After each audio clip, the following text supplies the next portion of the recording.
کی حیثیت سے ہیں۔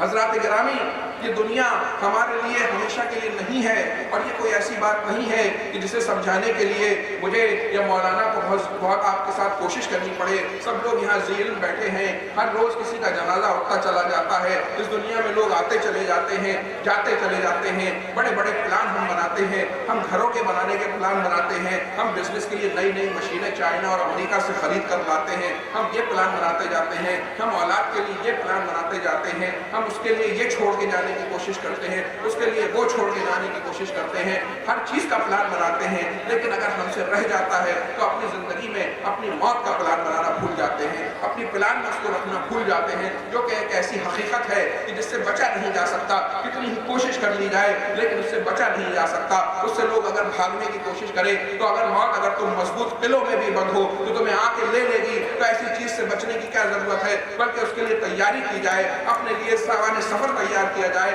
توشہ آخرت تیار کیا جائے۔